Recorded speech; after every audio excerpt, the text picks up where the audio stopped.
weren't home. I was in Reno talking to all the fire people. Ah, Yeah, very come good. back, Yeah, Carol. I'll be available. Okay.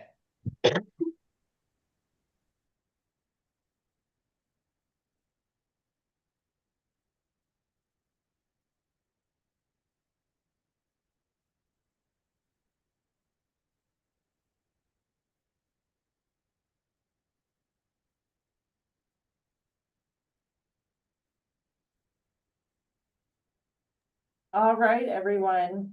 Good morning. It's 10 a.m. on Tuesday, February 24th, 2026.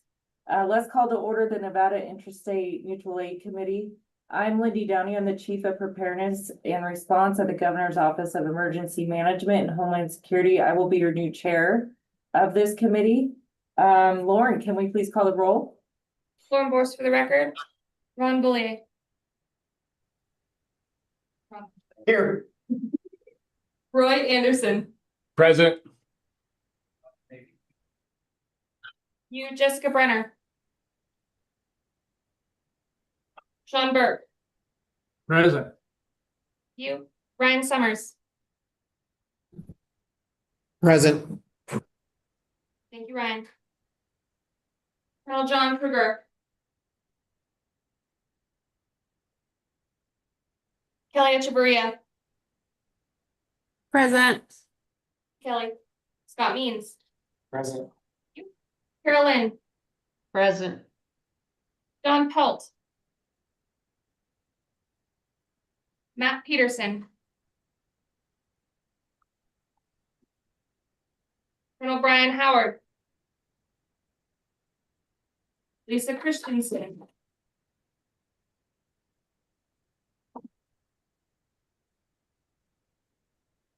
Brian O'Neill.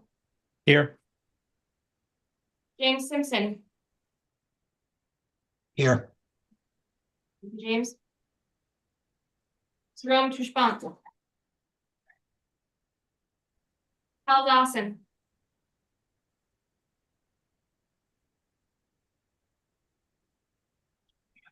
Colonel Kruger. Present. Thank you, sir. Lindy Downey. Yes, Lauren? Here. Thank you, Lindy. Samantha Ladder. Here. Rodney Wright. Here. You have four. Okay, great. We'll close agenda item number 1 and move on to agenda item number 2. This is for public comment and this is discussion only. This is the first period set aside for public comment. If you would like to make public comment by phone, please call in by dialing 669-219-2599. When you are prompted to enter a meeting ID, please enter 202-331-8963 and press pound or hashtag for the younger ones here. When prompted for a participant ID, please press pound. When asked to provide a public comment, please press *6 to unmute yourself and *6 again when your comments are complete. In order to give people time to call in, let's start with the OEM location in Carson City. Is there anyone in the room there that would like to make public comment, Lauren? Seeing none. Okay, seeing none, hearing none, let's move to the Zoom platform. Do any of the members on the Zoom platform have a public comment?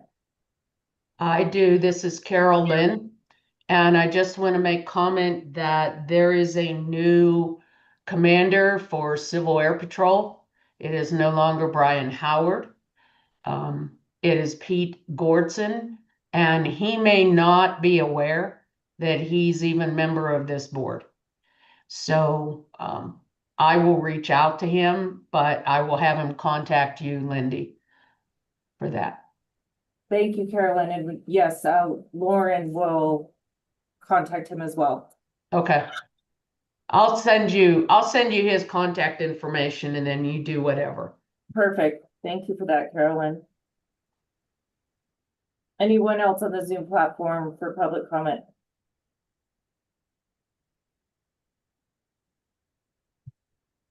Okay, hearing none, let's now move to the phone. If there is anyone on the phone that would like to make public comment, a reminder to press *6 to unmute yourself. And then *6 when your comments are complete.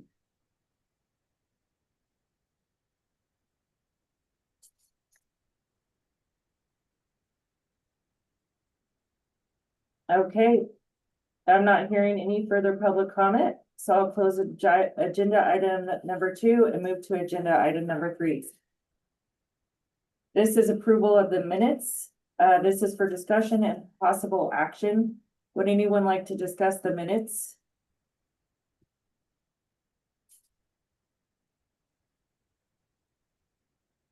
Okay, hearing none, I will entertain a motion to approve the meeting minutes from February 25th of 2025. So moved. Sean Burke for the record.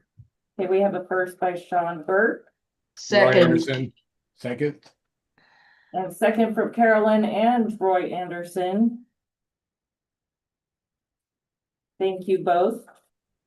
Let's take a vote. All in favor of approving the meeting minutes from February 25th, 2025, please say aye. aye. Any opposed, say nay. Great, the motion passes unanimously.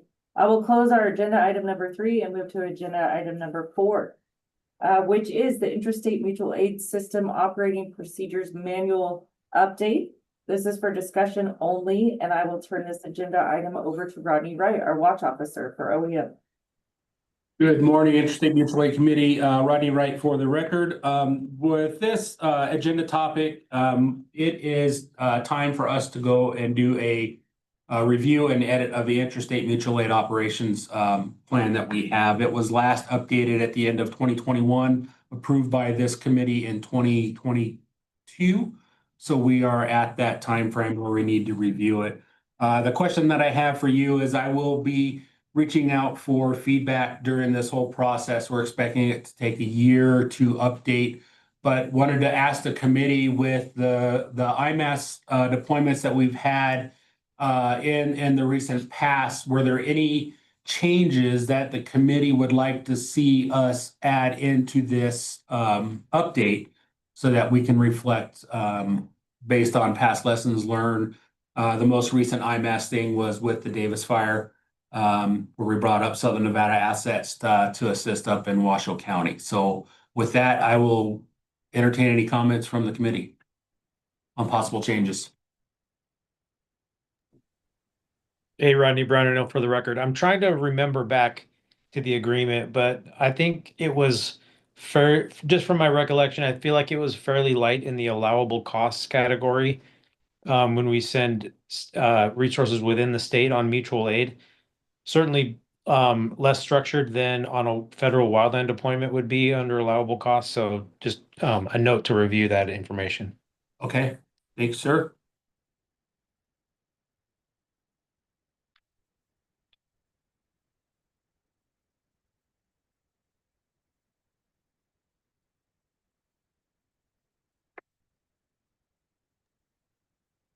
Any other comments from the committee at this time? And if you don't have any, we'll push this back out for your review. And if there's any other suggestions that may come up during this whole time process, we'll be glad to entertain any changes that we feel need to be done. From my aspect, that was the first time that I was involved in working with the Interstate Mutual Aid System and bringing up resources. It seemed to work pretty smooth. There was still that little lag delay in trying to get all of the receipts from the agencies that assisted and trying to get that routed to the agencies that requested. I think it worked overall in the end, but it might have just been that we have not used the Interstate Mutual Aid System as often as like may some other states like Texas or Florida. And it might have just been that we were a little rusty on how the whole process worked, but I didn't see any major hiccups that kind of prevented us from using that system the last time. Hey, Rodney, Brian O'Neill for the record. Sorry, I got one go back too. There was a little bit of confusion here on agencies that were supporting on mutual aid, but submitting their bills to NDF. that we're not WFPP partners. So maybe define how that relationship would work also. Okay.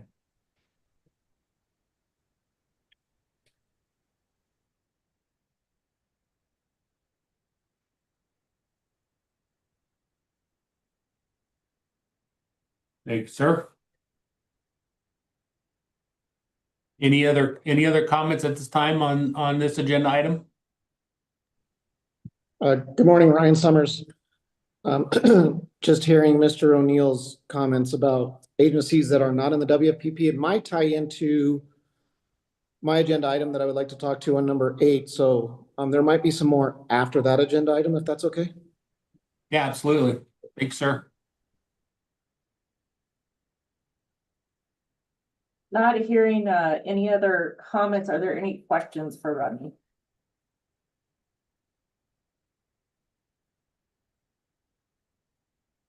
All right, we'll go ahead and close out agenda item 4 and move to agenda item 5. This is the real world events for 2025 for discussion only. And again, I will turn this agenda item over to Rodney Wright. All right, Robbie Wright for the record again. Every year when we have the meeting, we try to go over what the past deployments were, either through IMAS, through the Imac, the Emergency Management Assistance Compact, or as of recently, the state-to-state compacts that were being run through NDF with CAL FIRE. So on your attachments, you'll see a summary of the 2025 IMAC and Emac deployment report. In January of 2025, NDF and CAL FIRE activated an agreement to support Palisades Fire and the different apparatus that they had sent down there. And then in August of 2025, Office of Emergency Management responded to Arizona under a state-to-state agreement that we had for a flooding incident they had in Gila County, Arizona.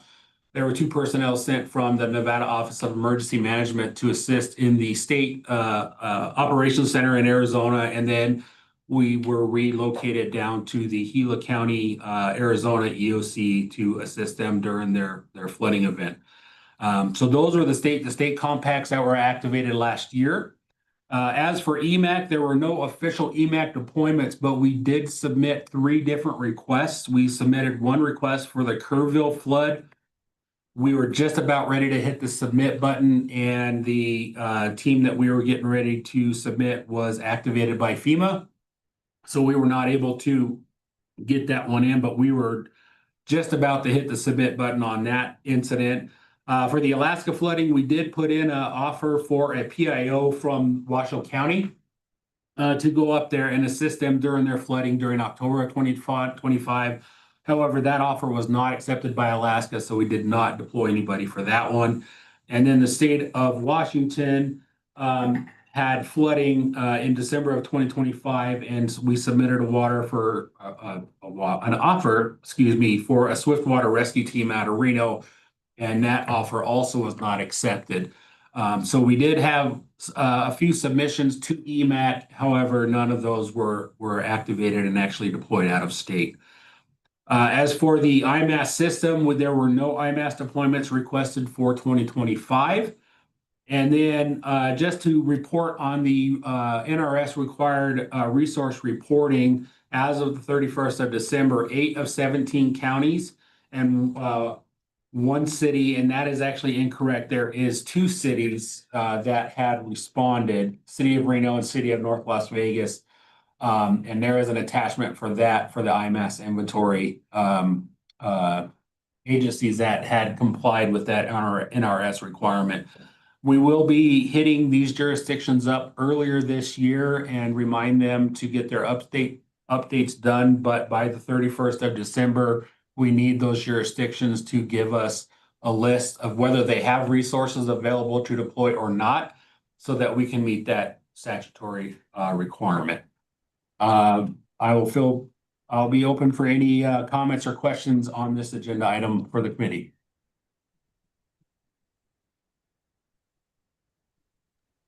This is Carol at Humboldt. Rodney, I just want to let you know, I'm working on the list you sent me.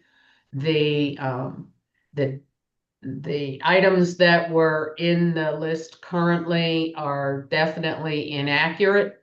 So as far as the ambulance and so on and so forth, so I'm getting that corrected. You'll be getting that soon. Thank you, ma'am.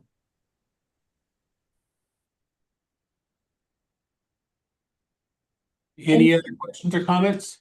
Thanks, Ron. Any questions on the real world events for 2025?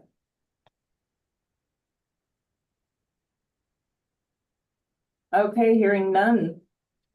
We will close out agenda item number 5 and move to agenda item number 6, which is the State Incident Management System Team Project Update. This is for discussion only, and I will turn it over to Rodney Wright. All right, thank you again. Welcome to the Rodney Wright Show.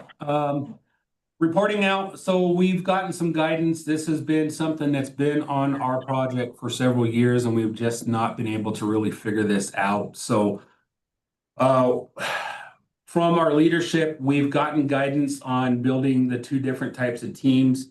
As you can see on the attachments, how it's kind of laid out to kind of focus more on the local and tribal jurisdictions, particularly rural and frontier communities.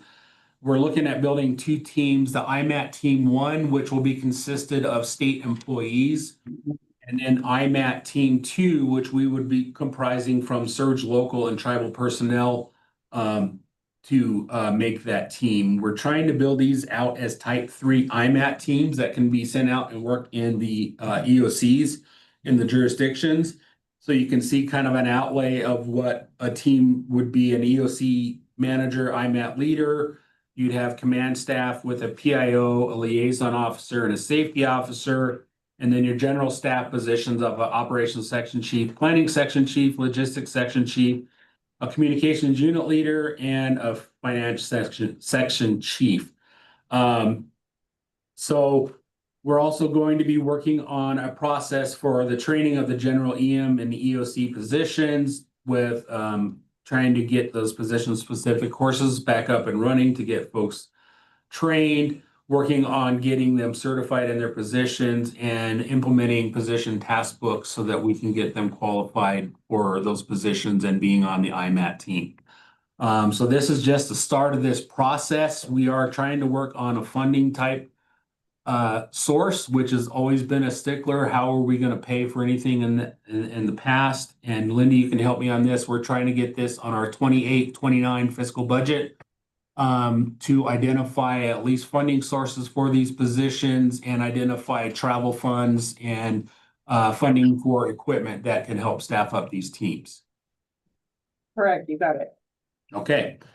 So with that, we just thought we'd bring this to committee and let you know we're trying to gain some traction on this, and definitely would love to have input on where we're at. I know we brought this up a couple years ago, and there were several concerns and questions about not being able to provide staff that could possibly fill this, because if that agency is just at drawdowns, they wouldn't have the ability to do that. So open for any comments or suggestions on this project as we move forward. It's definitely going to be a whole community effort to try to get this thing up and running and built, and love to hear the feedback and input on what we have laid out here, and any changes or suggestions of the directions we should be heading. Hey Rodney, this is Kelly Echevarria for the record. I'd like to see more specific next steps for the identification of minimal essential training and qualification requirements as the next step. So, I mean, this is pretty broad. Like when will that be identified by and then represented to the group is kind of what I would like to see. Thank you. So read training requirements. Was there something else before when it was going to be presented to the group, Kelly?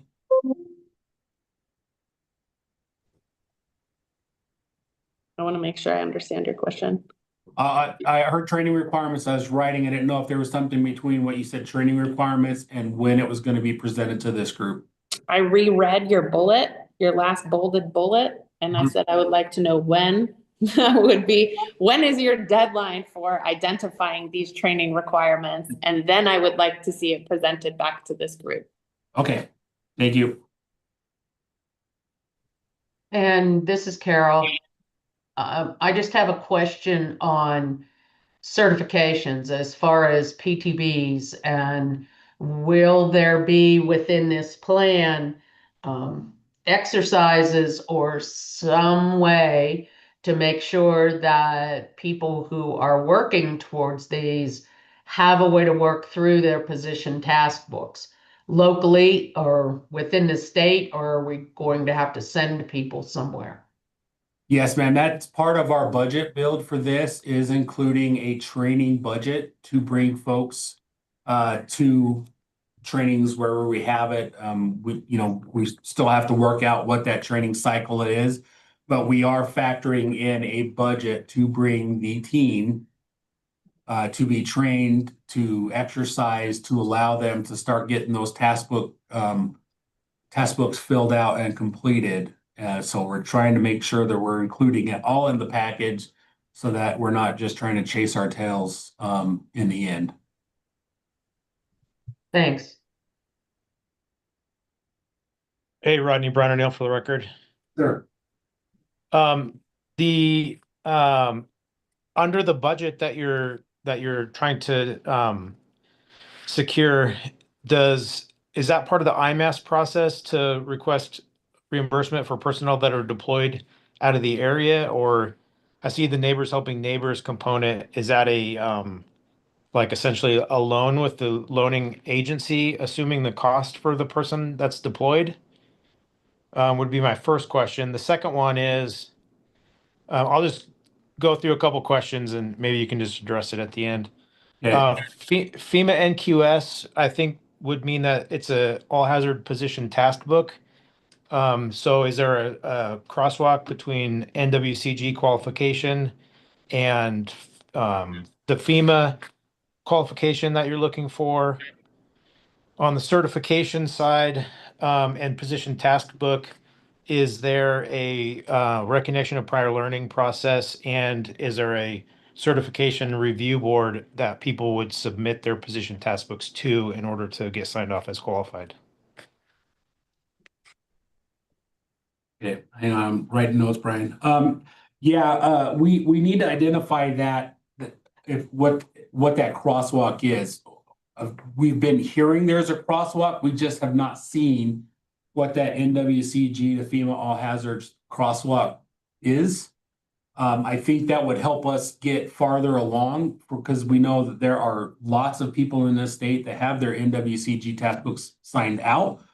But if we could figure out where and what this crosswalk is, I think we would jump ahead in the process of at least getting these teams done and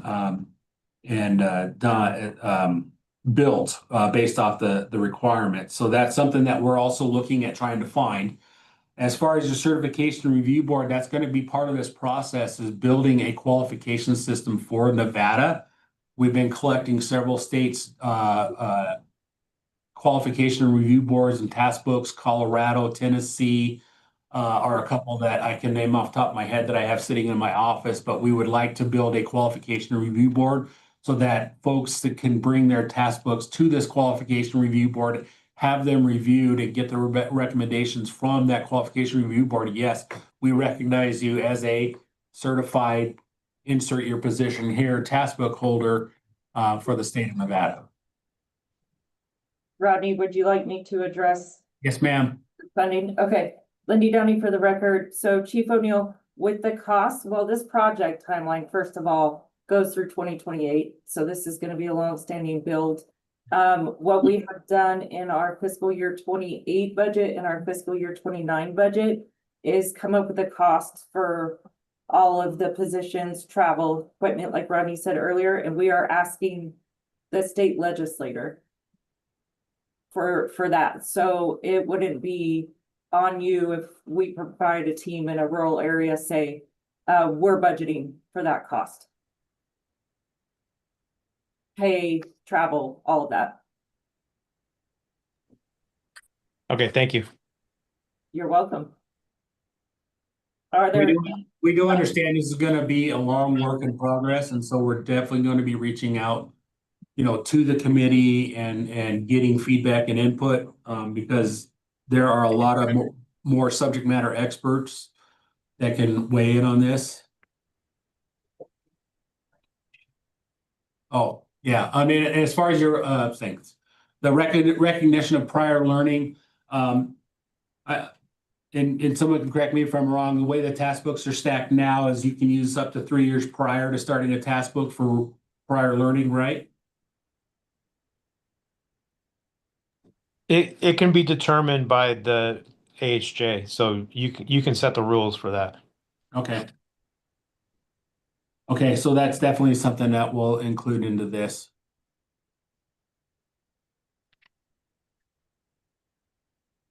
All right, are there any other questions for Rodney?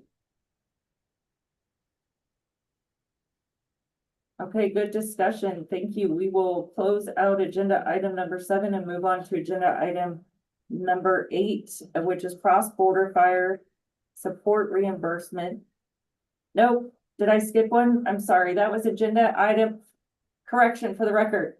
We're closing agenda item number 6 and moving on to agenda item number 7, which was briefly touched on earlier, but the discussion on inventory of local resources of the interstate mutual aid system. This is for discussion only and Rodney's last agenda item.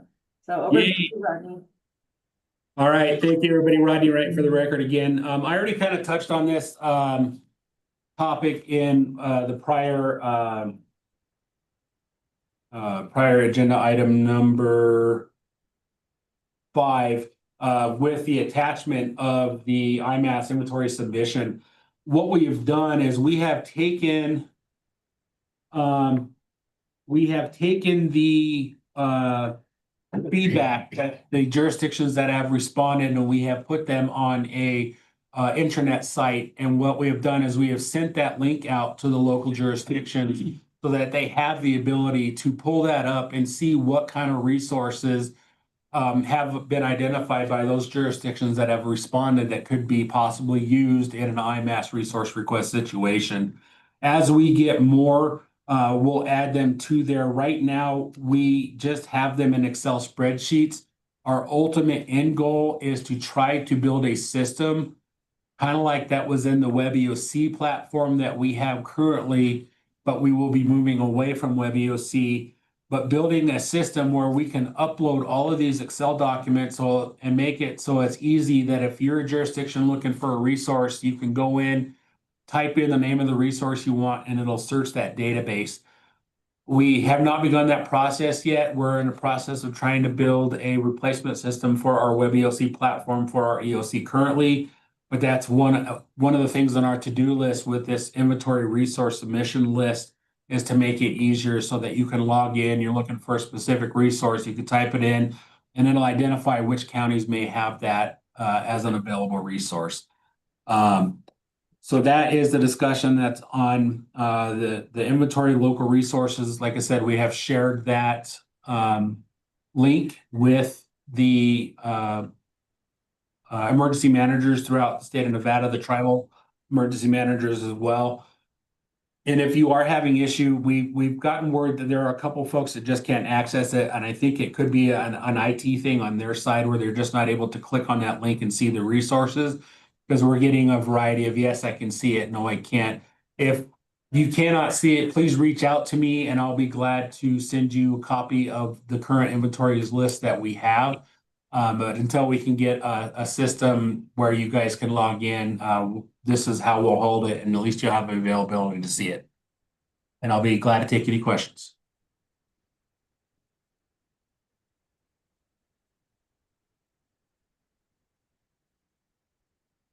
Okay, hearing no questions for Rodney, we will now close out agenda item number 7 and move on to agenda item number 8 for cross-border fire support reimbursement. This is for discussion only, and I will turn this agenda item over to Chief Ryan Summers. Good morning, everybody.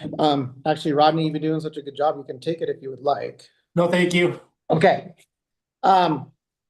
So for those of you that don't know me, I'm the fire chief for North Lake Tahoe Fire Protection District up in Incline, but one of my responsibilities, and sometimes not by choice, is I'm also one of the only out-of-state Cal OES op area coordinators. And Cal OES has come to me and asked if Nevada could streamline the payment process for local government involvement in Nevada when they, specifically when they come over from California, if we can narrow down a process to pay them back. NDF's been really good and supportive on, you know, getting each agency paid back, but it's almost like it's a case-by-case scenario. And Cal OES would like to go ahead and see if we can formalize something as a state. And it's not only just wildfire, it's all risk. I mean, an example is right now we've greased the skids to have pre-position a strike team in the Tahoe Basin coming up this weekend with the weather coming in and the amount of rain. And if I'm thinking if we had a process in place, you know, Nevada could ask for those resources that are already formed up. And, you know, Ron Boyer knows a lot more about this than I do on how to activate them, but those are resources right there and available. But I do know that there's a little bit of hesitation on that because we do not have a process. So what I ask of this group is to help me understand, and hopefully Ron can give some input here. And again, it would tie back into, sorry, Chief O'Neill, I said Mr. O'Neill earlier, for the non-WFPP agencies, you know, maybe if we can include some out-of-state agencies or our bordering agencies, and I'm not sure if, and Chief O'Neill would know this, but you know, maybe they may be asking for out-of-state down in Clark County for an incident per se. And if there's a process down there, great. Can we adopt that, or can we figure out a way to do this statewide? So again, it's for discussion only. I'm trying to bring this up so we're all aware of what is going on, and then also what is asked of the state of Nevada so we can still receive this help. And I know there's Imac in place. I just don't know if Imac is going to be the best route for these resources. And if it is, then we need to educate our out-of-state partners that the only way to come in is Imac. But right now there's no set standard that I know of. And Ron, I'm going to ask, please correct me if I'm wrong, but you know exactly what we've got to go through with the local wildland fires here on the border of Nevada and California, especially the last couple of years. Ron Boyer for the record. What I can tell you is Cal OES is not a disbursement agency. Correct. So we talked about going into an agreement with them, but fiscally they are not a disbursement agency. We got the one-time approval from the state of California to let them disperse. That's one piece. The other piece you were talking about is the ability or a streamlined process. We currently have OEM in FBS. So that may help, Ryan, and to the rest of the group, that may help on submission of bills. And herein lies the crux, is NDF is the only paying mechanism. OEM is not a paying mechanism. So NDF is the paying mechanism. So with that being said, we do have OEM signed up as in FBS to submit Imac, IMAS bills, everything that would come through OEM, they can submit to in the system, and NDF will be the paying agency. Hopefully that helps. On the requests that are not through OEM, again, those are the one-offs, Ryan, you spoke about. We will have discussion. I'll tell you, we'll have discussion again with OES, and maybe we can come to some kind of agreement on a paying agencies, right? Both OES and NDF. So currently, the only way to do reimbursement to said local government from California that's outside of the Tahoe Chiefs agreement is to get with their department and get them signed up in the fire billing system, the same one you're using, Ryan, and that way we can reimburse. Unless we can come to fruition on an agreement with Cal OES and the state of California and a comptroller's office in California to be able to have some kind of fiscal mechanism to transfer money. Okay, and that's good. Thank you, Ron. And my question is, yeah, I don't know if we can ask that of Cal OES, and I didn't really see this going that way, but when you say we have to put the agencies in the fire billing system, but let's just take, Olympic Valley for say, or it used to be Squaw Valley. Or did Truckee Meadows have to put them as an asset of Truckee Meadows to pay them? Or can now those California agencies sign up in the FBS program themselves? The California agencies can sign up in the FBS. Okay, Rocky Meadows can pay the bill and then reimburse through us. The preferred method, I think, is we get them signed up in FBS. And that's an outlier, right? Because as you know, when the bell goes off and we get stuff from the Bay Area or Northern California or Southern California, they don't touch. So that's a hard one. And not every jurisdiction can pay up front, right? That's kind of where we sit in working with both Nevada jurisdiction and California jurisdictions. yep, and I agree. I think if we're extending out beyond our neighbors right on the border, then that's a totally separate agreement they're gonna be coming over on, and that's well established beforehand. I guess this discussion relies on, it's that initial attack response, because a lot of our resources on initial attack come from state of California. And if they go past 24 hours, then we have to work on this billing mechanism, and that's specifically what I'm talking about. So it's very convoluted, it's very complex. Ron, I appreciate your history on that. And it's news to me that they can sign up under FBS. And I think that's one thing that we need to roll out locally here. And then whoever else has a border agreement that this may come, to fruition for them, then we need to train those outside state agencies. So I appreciate everybody's time on this. Hopefully everybody understands, and I'm available for questions on or offline if anything else comes up. So one last thing there. I think we've been pretty successful on the Tahoe Chiefs Agreement resources, and our incident business staff working with their incident business people and getting them signed up. Outside of that, those are the tough ones, right? So we'll see what we can do with Cal OES. Thank you, Ron and Chief Summers. Are there any questions for Chief Summers before we close the agenda item? Hey, just Brian O'Neill for the record, just one quick question. As a process goes, then is there a way to add an OEM person as, say, like the billing approver in FBS for agencies to then, so the agency would initiate their claim, and then it would have to go through OEM to submit it to NDF? Would that then be the process? Ron Boyd for the record. Yeah, Brian, Chief O'Neill, that would be the process. And the approver, I don't know that the approver is the issue. It's an audit, right? It's an audit on the billing package to make sure that we have the right supporting documentation that would pass an audit from the state of Nevada, IFC and that. So, but I think it should get a little more streamlined. I believe, talking and working with Jared and Rodney, that I think we'll see improvement, moving forward. I'll say that. Thank you, sir. All right, any last questions?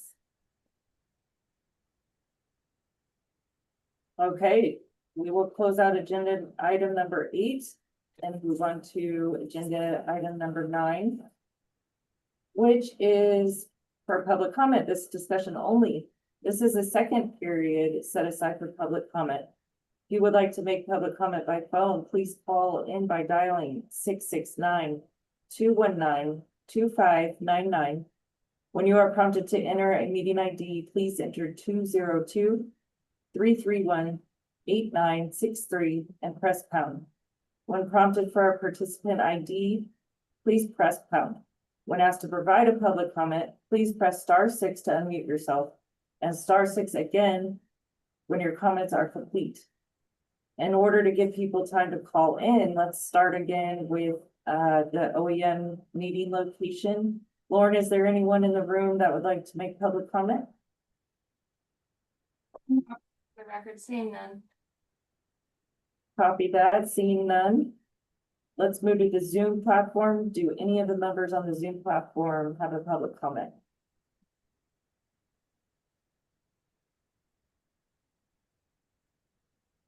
Okay, hearing none. Let's move to the phone. Is there anyone on the phone that would like to make a public comment? Please press *6 to unmute yourself.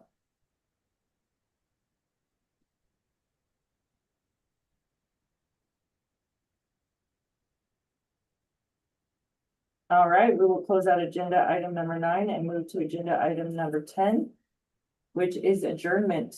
This is for discussion and for possible action. I will accept a motion to adjourn.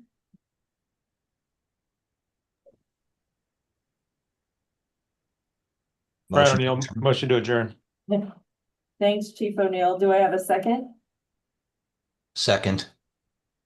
Simpson. Thank you, Simpson. All right, let's take a vote. All in favor of adjourning this meeting, please say aye. Aye. Any opposed, please say nay. Motion passes unanimously. This meeting has now ended. Thank you all. Have